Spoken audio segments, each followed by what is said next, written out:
Well, hello. This is Janet Morana, Executive Director of Priest for Life. Welcome to Just Ask Janet. And of course, you're seeing this program a little later in the evening than usual.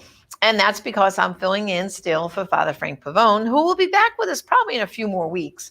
As you know, he's still recuperating from his open heart surgery, and he's anxious to get back in the saddle. So, stay tuned. In a few more weeks, Father will be back. Well, there's a lot going on having to do with abortion. And of course, a lot of you have heard a lot about the Supreme Court taking the Mississippi case. But in addition to that, there's really good news happening in the states. In spite of having a Biden administration that is so in love with abortion, they can't get enough of it. But in the state level, there's so much happening. Well, joining me today is one of the amazing legal expert that works for Americans United for Life. And they are an amazing organization that really researches model legislation that's done at the state level. So joining me right now on the program is Katie Glenn from Americans United for Life. Katie, thanks for joining me today. It's so great to be here.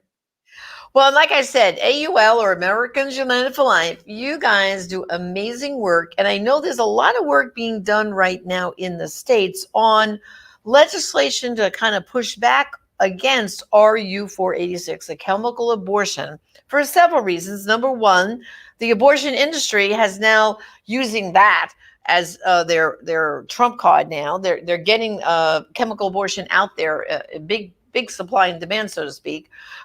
For several reasons. It's very easy to dispense. They're not even using doctors. With the surgical abortions, they're running short on doctors willing to even do surgical abortions. And of course, they're charging the same amount of money for RU46 than a surgical abortion. So it's a real cash cow for Planned Parenthood and all the abortion industry. And also, too, as we know, the Biden administration and the FDA just lifted all the restrictions on RU486 distribution. So now, it could be mailed through the mail. Someone can get it through the mail. It's just like crazy when you think that a drug that will not only cause an abortion, because God only knows all the damage it can cause to a woman, can just be given out with no medical advice. It's outrageous. And of course, we are going to discuss a little bit about that Mississippi case. But first, Katie, give us a snapshot of the kind of work, because you've been testifying, I know, in quite a few states for some of this model legislation. So give our people a snapshot into what's been going on. Sure. So it's great to talk about the states. I know it feels like nothing but bad news out of Washington, especially with the Biden administration. But there are so many ways that the states can fight back. And we've really seen a lot of animation there. So far in 2021, 63 state pro-life laws have been enacted that's signed by governors, or in a couple of states, their governors vetoed and they've overruled the veto in the legislature. These cover all kinds of things. We've had states pass born alive laws that protect babies who are born alive after an abortion. We've got several states addressing this chemical abortion issue, making it so that it's impossible to mail them in the state, to make sure that a woman gets actual health care. Some places are going as far as saying you don't need to do an ultrasound. You don't even need to independently verify pregnancy. They're willing to let a woman take these pills without even knowing she's pregnant, let alone whether she's an appropriate candidate for the drugs. And it's a scary world out there. The Biden administration seems to really be looking the other way on this from the FDA perspective, but state lawmakers and governors across the country in over 20 states are really taking charge on this issue. And so that's what makes my job exciting, is to get to work with them and travel around the country and meet pro-lifers on the ground. Well, Katie, what you just said right now is so important, is that these women can get these pills without a diagnosis of pregnancy even. And that's critical, because what if this is an ectopic pregnancy? Then the chemical abortion pill is not going to help her situation. In fact, it's going to make it worse, and it could almost be life-threatening for her. And so it is really negligent, I believe, of the Biden administration to just lift all these restrictions. Who could get pills like that? Oh, this is really paramount to over the counter, isn't it? It seems that that is the direction that the industry would like to head because then they can just maximize sales. We have a preview of what this could look like. In the UK, a year ago, they started a program called Pills by Post, where they started sending these drugs in the mail. And within a month of that program starting last spring, you had a woman taking the drugs at 28 weeks, which is 8 weeks past when it's legal to get an abortion in that country, and 18 weeks past when the FDA and other public health organizations have determined it's safe to take these drugs. The drug cutoff is 10 weeks. This woman took them at 28, a month into the program. There are investigations into claims that a couple of women have died. We know that the complications increase when these pills go unmanaged, when women are taking them without a doctor they can call if something goes wrong. And we shouldn't export this bad idea to the United States. So with some of the great, because I know one of the things I think that AUL is, I mean, really does the super job is coming up with model legislation that you've passed in so many states. You were just throwing out some numbers, but tell us like what goes into, like, for example, the legislation like up in Montana that was passed, which I think that bill was pretty comprehensive. But what's the behind the scenes for people can understand what goes into getting a law like that signed by the governor? Sure. So what we do is we think about what are all of the issues that need to be tackled. Chemical abortion is a problem. What are all the problems? It's reporting. The state doesn't have data on when complications occur, where they're occurring, if there are certain doctors who have higher levels that the state needs to address with medical licensure. Whether these pills are being sent in the mail or given in person, whether doctors are doing these ultrasounds to determine ectopic pregnancy, whether they're checking to make sure that she's not coerced or trafficked. All of these different factors play into passing solid policy in this issue area. And so that's what we really try to bring to lawmakers and to activists in the states, is to say, let us help you kind of brainstorm, think through this issue so that you can pass a law that's going to really solve these problems. And so in Montana, for the first time in over a decade, they had unified pro-life government when their gubernatorial race flipped to the new governor, Gianforte, last fall. And so they were so excited to feel like they can really solve problems in a way that they hadn't been able to in many years.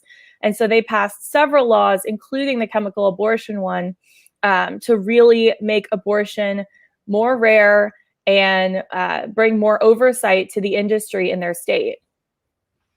So when you look at the whole country at large, what would you say, approximately how many states would you say have made progress passing pro-life laws?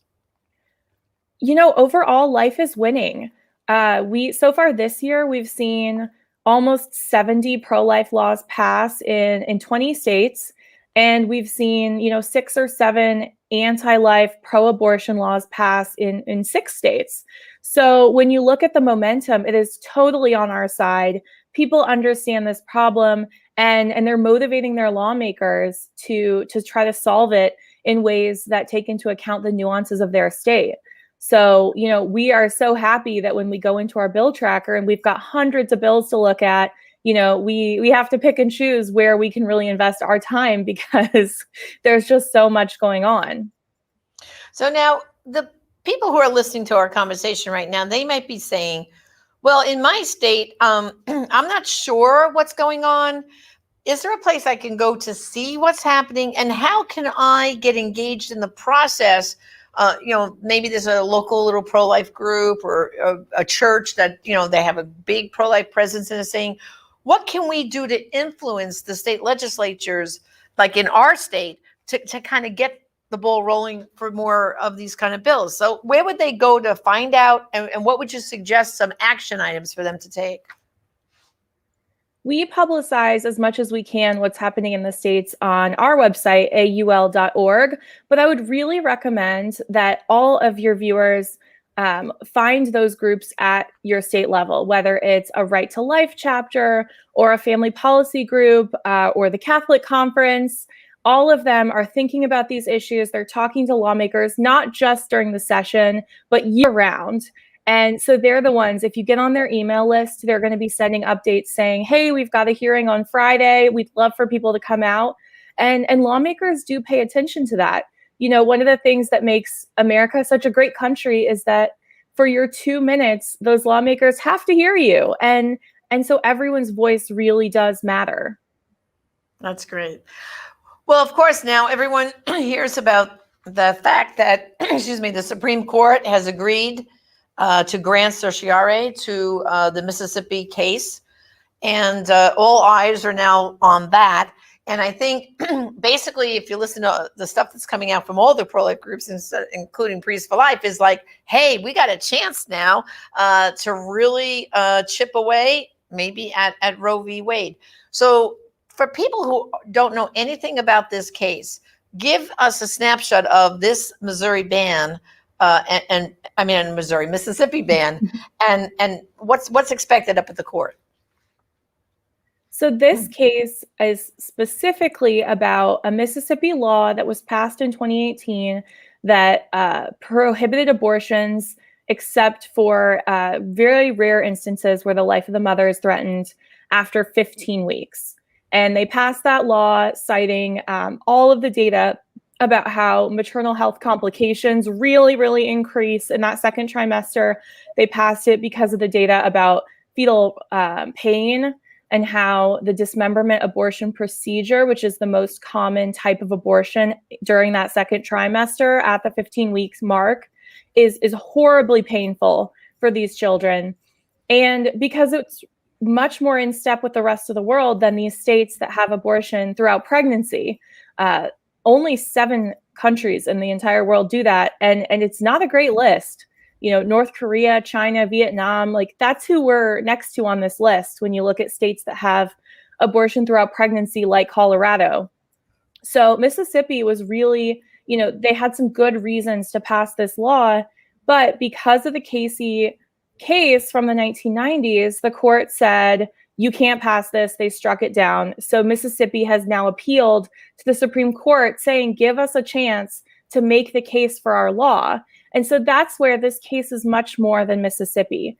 If the Supreme Court says that Casey standard is no good, the idea that states are completely unable to regulate abortion ahead of viability, a line that's constantly changing, then we would have the opportunity for state governors and state attorneys general to make the case and say, we have compelling reasons to pass these laws because of maternal health, because of fetal pain, because it's disgusting and we don't want it happening here.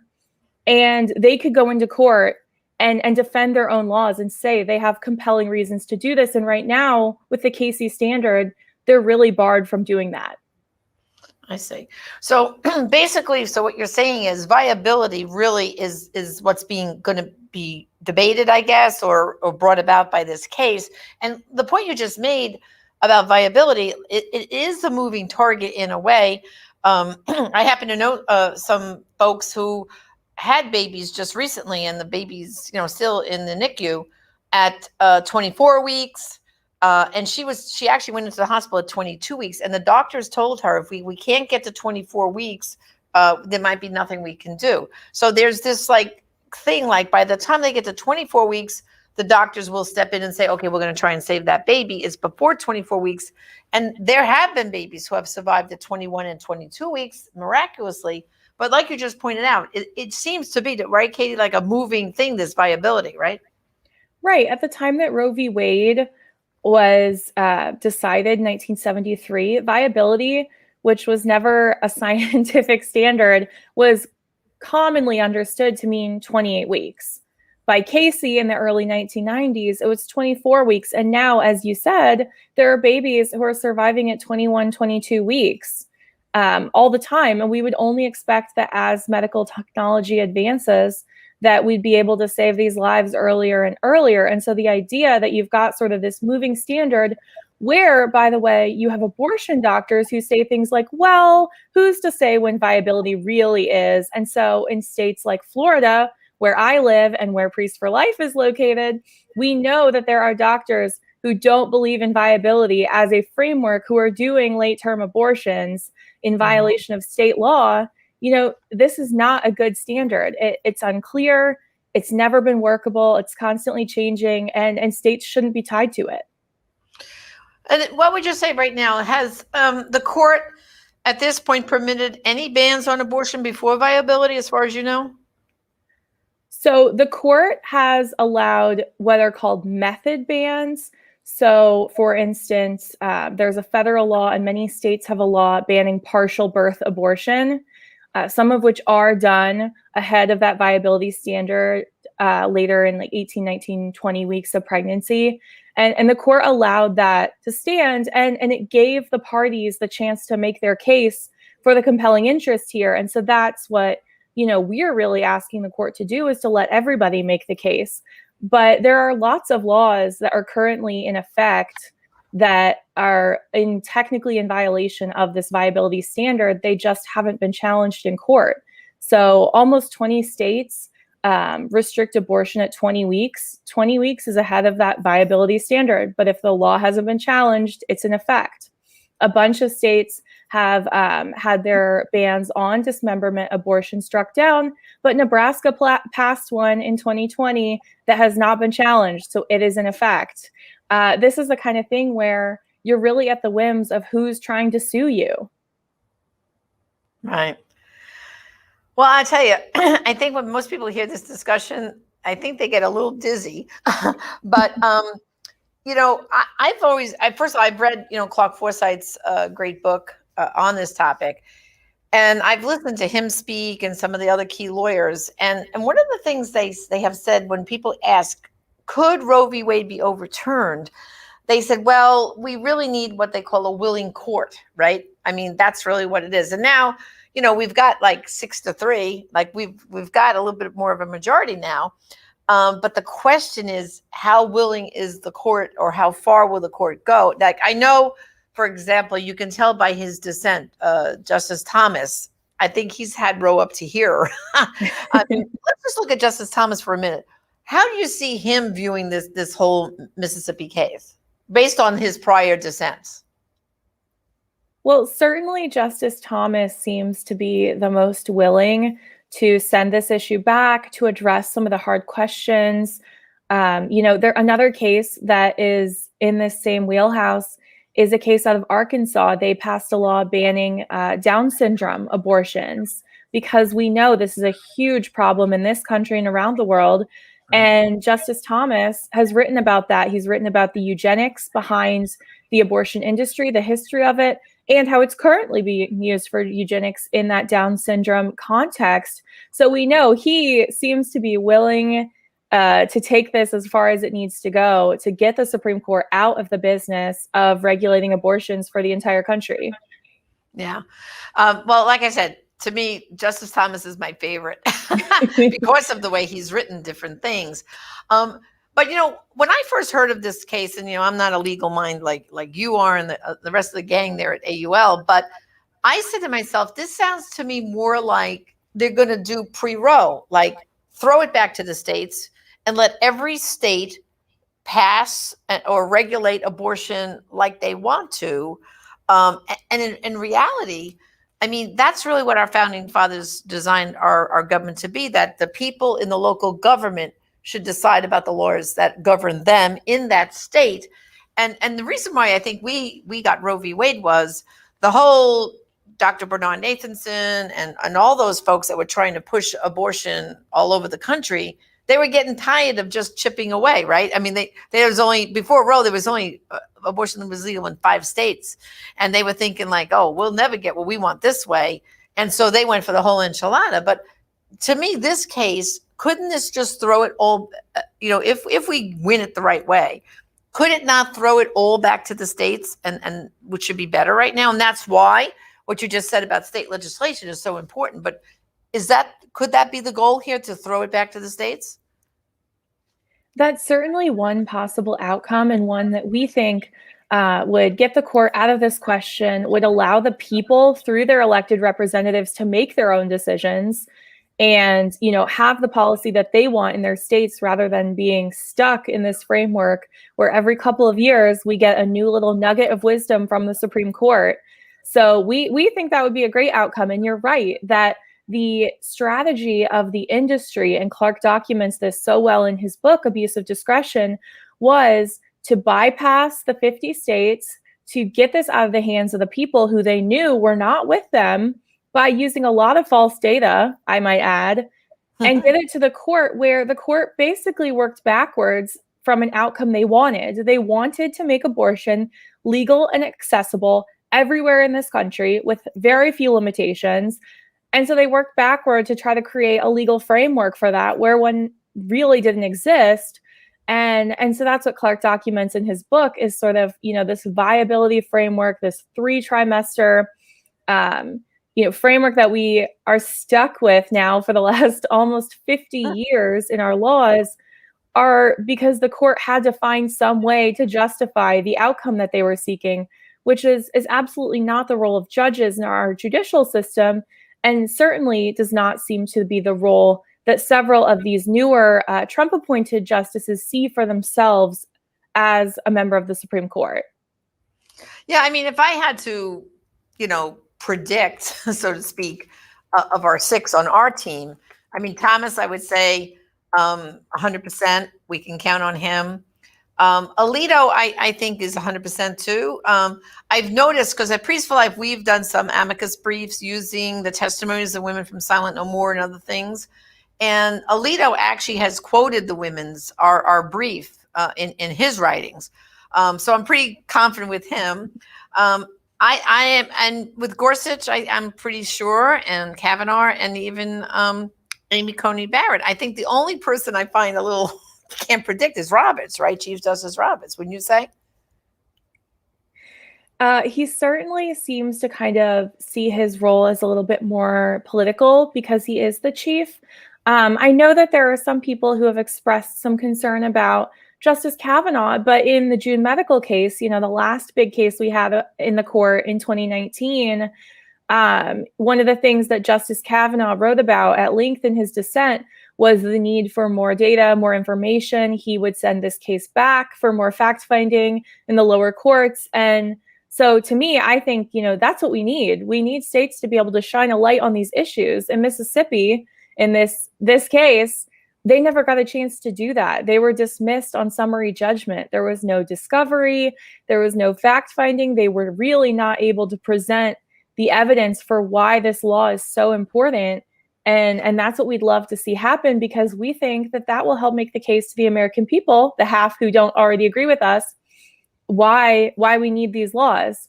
I think most people don't know what Roe does. They say, oh, well, don't overturn Roe. But then when you start asking, well, what do you think about abortions after 20 weeks or 15 weeks? They say, well, no, I don't support that. Well, that's what Roe is. Roe is abortion throughout all 40 weeks of pregnancy. Most Americans don't actually support it. So we want to be able to make the case for that in the courts. And we think that we'll win. The court will see this is still a mess. And eventually they'll get out of the abortion business. Yeah. I mean, that's something that I think Justice Thomas has said, that, we don't want to be the medical board. I mean, Justice Thomas has said that on numerous occasions. And then, another point is, I think Clark made this point in his book, that viability was not in any of the oral arguments of Roe. It just kind of got thrown in by the justices at the last minute when they were writing up the decision, right? Yeah, that's right. That's not an argument that was made to any degree. This was a case of activist judges seeking an outcome and building their way backwards to have a legal framework for that outcome. And that's why it's been a mess this entire time, because it's not actually built on the framework of our law. It's not tied to anything. And that's why it's unsettled, in that the American people have not changed their views on abortion, which was one of the goals of these justices. They said, if we make it a constitutional right, people will get over it. They'll move on. They haven't. All of the data shows that Americans' opinions on abortion, if anything, we're getting more pro-life as the science is better and we know more and understand more about embryology and human development. It's unworkable because we keep going back to the court to have them redefine the boundaries of our abortion laws. And it needs to be, seriously looked at and eventually overturned. Right. And then the final point, of course, is the court always throws in this whole thing about undue burden. And I mean, that's been applying undue burden has been the reason why we have lost some of these cases, right? That's come before the court. Give us a little snapshot about that whole undue burden thing so people understand it. The idea of undue burden is that you do this fraction mathematical equation where if too many, an undue number of the women who would be burdened or impacted by this law are negatively impacted, then the law should be struck down. The problem with this is that, and Justice Alito actually has written about this in his dissent in June Medical and elsewhere, is that often you find that you get to a fraction of one, where they say that, you know, everyone is who is burdened is the numerator, and well, now everyone's burdened, so this law gets struck down.